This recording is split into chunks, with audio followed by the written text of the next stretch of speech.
बिस्मिल्लाहिर्रहमानिर्रहीम। अस्सलाम वालेकुम डियर स्टूडेंट्स। आज का जो टॉपिक है वो है ग्रिफ्थ एक्सपेरिमेंट। इसको हम क्यों डिस्कस करते हैं, इसकी वजह क्या है। याद रखें, जब 1910 तक 1910 तक ये बात कंफर्म हो गई थी कि जितनी भी जेनेटिक कैरेक्टर्स जो होते हैं पेरेंट्स से वो ट्रांसफ़र करता है क्रोमोसोम। ठीक है, ये 1910 तक ये बात क्या हो गई थी, ये कि chromosome is a heredity material. Chromosome जो है ये ही हेरिडिटी है, ये ही कैरेक्टर्स को ट्रांसफर करता है। 1910 तक ये बात प्रूफ हो गई थी। लेकिन क्रोमोसोम चूंकि बना है डीएनए से, ठीक है, इसके अंदर डीएनए भी मौजूद है और साथ में प्रोटीन भी मौजूद है। तो अब इस बात के अंदर कंफ्यूजन थी कि आया डीएनए हमारे पास हेरिडिटी मटेरियल है क्रोमोसोम के अंदर कि नहीं, प्रोटीन जो मॉलिक्यूल मौजूद है वो हेरिडिटी मटेरियल है।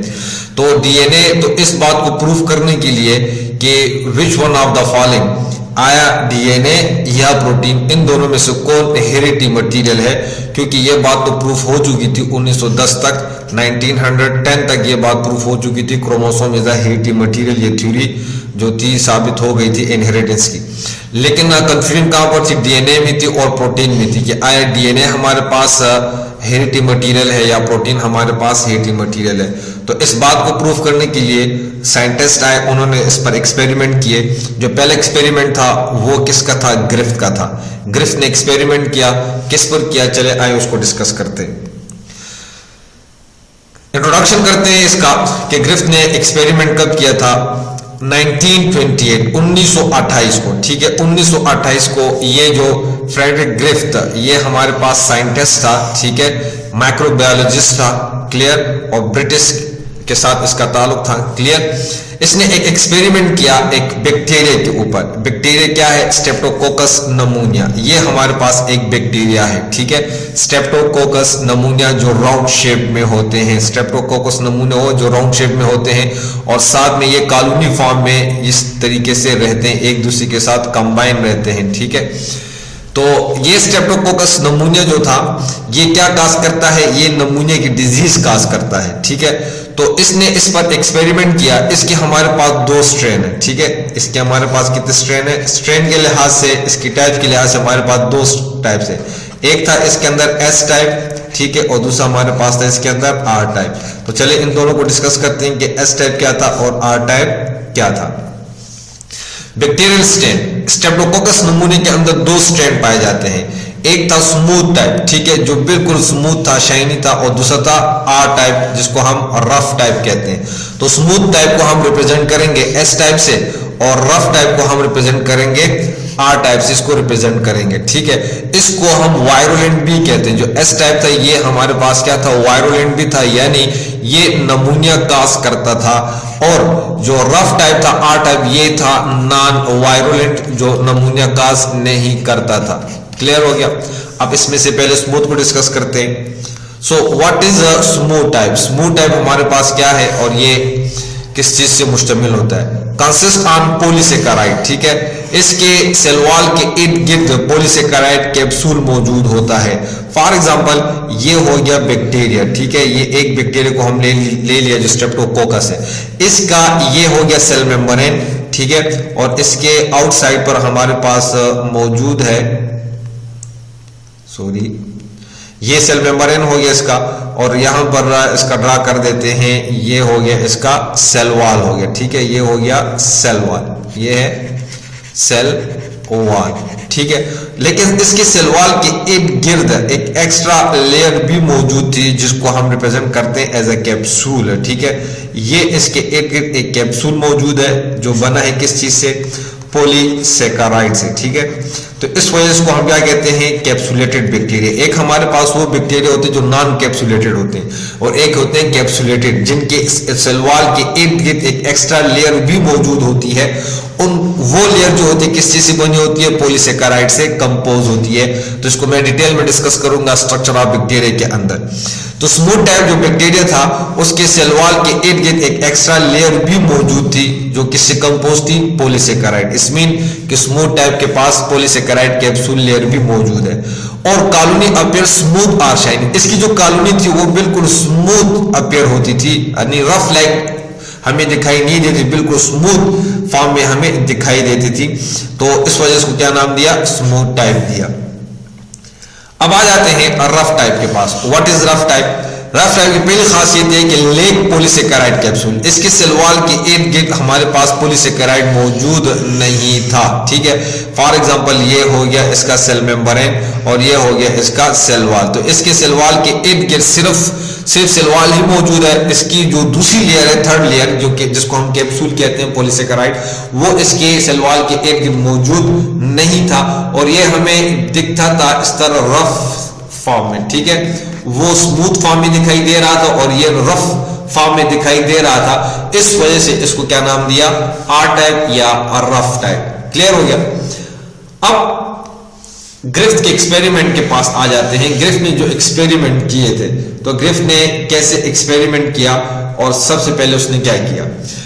ग्रिफ्थ ने पहले एक्सपेरिमेंट क्या किया, ही इंजेक्टेड, उसने इंजेक्ट किया हेल्दी माइस, एक हेल्दी माइस को उसने लिया, उसके अंदर इंजेक्ट किया। किसको इंजेक्ट किया? एस टाइप बैक्टीरिया को इंजेक्ट किया, ठीक है। एस टाइप हमने डिस्कस किया शुरू में कि ये हमारे पास क्या था, वायरुलेंट है। वायरुलेंट मींस ये डिजीज काज करेगा, ठीक है। तो एस टाइप को इंजेक्ट किया, तो उसके इंजेक्ट को होने की वजह से जितने भी माइस थे वो सब के सब क्या हो गए, मर गए। जिस तरह ये डायग्राम में आप भी दिखाई दे रहा है कि ये हमारे पास एस टाइप बैक्टीरिया है, ठीक है। ये एस टाइप बैक्टीरिया है जो वायरुलेंट है, इसको माइस के अंदर इंजेक्ट किया गया तो माइस क्या हो गया, डेथ हो गया। क्लियर हो गया। नेक्स्ट उसने फिर क्या किया दूसरे पर कि देन ही इंजेक्टेड, उसने दोबारा सिमिलर माइस को इंजेक्ट किया। क्या इंजेक्ट किया? आर टाइप बैक्टीरिया, ठीक है, जो नॉन वायरुलेंट था। आर टाइप बैक्टीरिया उसको इंजेक्ट किया माइस को, शो नो इल इफेक्ट, तो जो माइस था वो जिंदा ही रहा, उसके ऊपर कोई बीमारी ने असर नहीं किया, कोई बीमारी के अलामत जाहिर नहीं हुए। तो इट्स मीन कि जो आर टाइप था ये हमारे पास हो गया नॉन वायरुलेंट, ये हमारे पास वायरुलेंट नहीं था। इट्स मीन ये नमूना काज नहीं करता था। क्लियर हो गया। नेक्स्ट उसने क्या किया, फिर इस एक्सपेरिमेंट की बुनियाद पर उसने एक हाइपोथेसिस बनाया। ग्रिफ्थ ने अपने एक हाइपोथेसिस बनाया। On the basis of this observation he made a hypothesis, उसने एक हाइपोथेसिस बनाया। हाइपोथेसिस क्या था कि virulent effect of S type, S type जो वायरुलेंट है, जो डिजीज काज करता है नमूने की, इसकी वजह क्या है? कहते हैं इसकी वायरुलेंट इफेक्ट जो है मे बी एसोसिएटेड, इसका ताल्लुक जो होगा वो पॉलीसेकेराइड कैप्सूल के साथ है, ठीक है। यानी कि जब उसने एस टाइप बैक्टीरिया को इंजेक्ट किया तो एस टाइप बैक्टीरिया के ये सेल मेम्ब्रेन था, ये उसका सेल वॉल था और ये इसका पॉलीसेकेराइड लेयर मौजूद था, ठीक है, जिसको हम कैप्सूल कहते हैं। पॉलीसेकेराइड लेयर था। तो एज उसके ऑब्जर्वेशन की बुनियाद पर, ग्रिफ्थ के ऑब्जर्वेशन की बुनियाद ये थी कि जो इसकी आउटर लेयर है ये पॉलीसेकेराइड, यही वायरुलेंट इफेक्ट पैदा करता है, क्योंकि एस टाइप अगर वायरुलेंट है तो बिकॉज ऑफ इस लेयर की वजह से, पॉलीसेकेराइड कैप्सूल की लेयर की वजह से है। As the R type that lack a capsule, अगर आर टाइप वो वायरुलेंट नहीं है तो उसकी वजह क्या है? उसकी वजह यह है कि उसके पास वो कैप्सूल मौजूद नहीं है। तो ये हमारे पास हो गया आर टाइप। तो आर टाइप के पास वो एक्स्ट्रा लेयर यानी पॉलीसेकेराइड की लेयर यहाँ पे इसके पास मौजूद नहीं है, जिसकी वजह से ये क्या हो गया है, नॉन वायरुलेंट। तो इस ऑब्जर्वेशन की बुनियाद पर उसने इस हाइपोथेसिस को पेश किया कि एस टाइप वायरुलेंट क्यों है? वो इसलिए वायरुलेंट है क्योंकि उसके पास एक्स्ट्रा लेयर पॉलीसेकेराइड मौजूद है। और आर टाइप नॉन वायरुलेंट क्यों है? वो नॉन वायरुलेंट इसलिए है क्योंकि उसके पास वो कैप्सूल यानी पॉलीसेकेराइड की लेयर मौजूद नहीं है। तो ये उसकी हाइपोथेसिस हो गई। फिर उसने क्या किया, लास्ट में एक एक्सपेरिमेंट किया। उस एक्सपेरिमेंट ने किया कि he blended living R types with heat kill S type. उसने क्या किया कि आर टाइप को लिविंग यानी आर टाइप को लाइफ रखा, लिविंग आर टाइप को लिया और जो एस टाइप था उसको हीट के साथ किल कर दिया, ठीक है। अब इट्स मीन है कि आर टाइप हमारे पास क्या है, लाइफ है, ठीक है। और जो किल एस टाइप था, जो एस टाइप हमारे पास क्या हो चुका है, किल हो चुका है। किसकी मदद से? हीट की वजह से। उसको हीट दिया, उसको किल कर दिया। फिर इन दोनों का मिक्सचर बनाया, एस टाइप का किल एस टाइप और लिविंग आर टाइप का मिक्सचर बनाया, ठीक है, जिस तरह डायग्राम में आपको ये दिखाई दे रहा है, ठीक है। तो ये जो ब्लू कलर में है ये हमारे पास है आर टाइप जो लिविंग है, ठीक है। और जो रेड कलर में है ये हमारे पास है एस टाइप जो हीट की वजह से क्या हो चुका है, किल हो चुका है। क्लियर हो गया। Then he injected this mixture into the healthy mice. फिर इस मिक्सचर को लिया, इस मिक्सचर के अंदर क्या मौजूद था, लिविंग आर टाइप और हीट किल एस टाइप, ये इनका मिक्सर लिया और हेल्थी माइस को इंजेक्ट कर दिया। द इंजेक्टेड माइस, जिस माइस को ये इंजेक्ट किया था, develop disease symptoms and many of them died. तो उसमें से कुछ ने डिजीज को शो किया, डिजीज के अलामात उनके अंदर शो हो गए, इट्स मीन नमूनिया, उनके अंदर क्या शो हो गया, नमूनिया भी शो हुआ। और कुछ ऐसे थे जो उसकी वजह से यानी नमूने की वजह से क्या हो गए थे, डाइट हो चुके थे। तो वो बहुत हैरान हुआ, फिर उसने क्या किया, the blood of dead mice, फिर उसने क्या किया कि जो माइस डेड हो चुके थे उसके ब्लड को ऑब्जर्व किया, तो उसके ब्लड के अंदर उसको लार्ज तादाद में क्या मिले, एस टाइप वायरुलेंट बैक्टीरिया दिखाई दी। इट्स मीन कि उसमें आर टाइप बैक्टीरिया मौजूद नहीं थे। तो बहुत कंफ्यूजन की बात है कि भाई उसने तो लिविंग आर टाइप को इंजेक्ट किया था और साथ में हीट किल एस टाइप को भी इंजेक्ट किया था, दोनों का मिक्सर बनाया था। तो जब डेड माइस की ब्लड को देखा गया तो उसमें सिर्फ एस टाइप दिखाई तो दिया, लेकिन लिविंग आर टाइप दिखाई नहीं दे रहा था। वो कहां पर चले गए, तो ये मसला था। तो इसका उसने क्या हल निकाला, तो उस कंक्लूजन की तरफ जाते।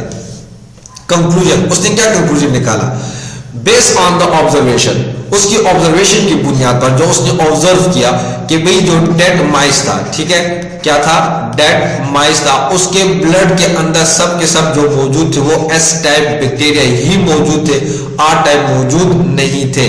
तो इस ऑब्जर्वेशन की बुनियाद पर उसने क्या कंक्लूड किया, गिब्स कंक्लूडेड दैट, उसने ये कंक्लूड किया कि R type bacteria had been transferred by S type bacteria, कि जो आर टाइप बैक्टीरिया था, ठीक है, हमारे पास क्या मौजूद था, आर टाइप बैक्टीरिया जो था वो ट्रांसफर हो गया किसकी तरफ, एस टाइप बैक्टीरिया को ट्रांसफर हो गया। तो ये कैसे ट्रांसफर हुआ, the R type inherited some transforming principal.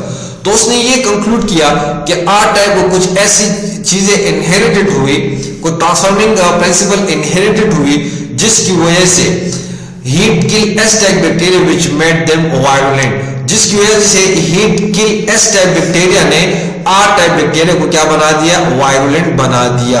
यानी कुछ एस टाइप की तरफ से कुछ चीजें उसको ऐसी ट्रांसफर हुई, किसको ट्रांसफर हुई, आर टाइप को, यानी एस टाइप से आर टाइप को कुछ ऐसी चीजें ट्रांसफर हुई जिसकी वजह से वो आर टाइप भी क्या हो गया, वायरुलेंट हो गया। तो वायरुलेंट मींस कि अगर आर टाइप के पास यहां पर कैप्सूल नहीं था तो एस टाइप उसको कुछ ऐसी चीजें ट्रांसफर करी जिसकी वजह से वो भी क्या हो गया, कैप्सुलेटेड हो गया।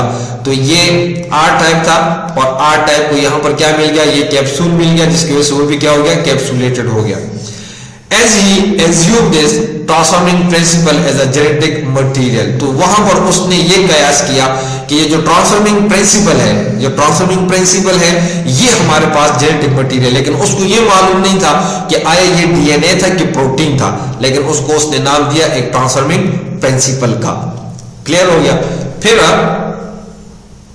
व्हाट इज ट्रांसफॉर्मिंग प्रिंसिपल, अब ट्रांसफॉर्मिंग प्रिंसिपल किसको कहते हैं, इसका मतलब क्या है, the transfer of genetic materials, किसी भी ऑर्गेनिजम्स को, एक ऑर्गेनिजम्स ने आपने जेनेटिक मटेरियल को लिया और उसको ट्रांसफर कर दिया दूसरे ऑर्गेनिजम्स को, bye which genetic makeup of recipient is change is called transformation.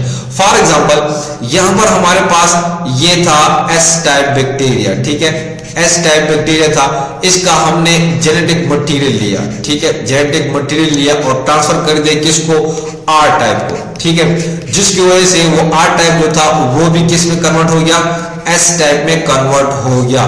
तो इसको हम कहते हैं ट्रांसफॉर्मिंग प्रिंसिपल। तो so what is transforming principle, the transfer of genetic material from one organisms to another, genetic materials का एक organism से दूसरे ऑर्गेनिजम्स को ट्रांसफर होना, by which genetic makeup recipient is change, जिसकी वजह से जो रिसिपिएंट था जिसने जेनेटिक मटेरियल को लिया हुआ है डोनर से, उसके अंदर चेंजेस आ जाए, ठीक है, उसके स्ट्रक्चर में, उसके फंक्शन में चेंजेस आ जाए, इस प्रोसेस को हम क्या कहते हैं, ट्रांसफॉर्मेशन। तो ग्रिफ्थ ने ट्रांसफॉर्मिंग प्रिंसिपल को डिस्कवर किया या इसको एज अ कंक्लूजन उसने पेश किया। बाकी उसको ये नहीं मालूम था कि जो जेनेटिक मटेरियल या जो चेंजेस लेकर आता है, जो हेरिडिटरी मटेरियल हमारे पास क्या है, डीएनए है या प्रोटीन है, उसको इस चीज का इल्म नहीं हुआ। इसको फिर किससे डिस्कवर किया, इंशाल्लाह इसको हम नेक्स्ट एक्सपेरिमेंट में डिस्कस करेंगे। यहां तक जो भी क्वेश्चन हो तो आप पूछ सकते हैं, इंशाल्लाह हर एक क्वेश्चन का आपको डिटेल में जवाब मिलेगा। Thank you for watching, thank you so much.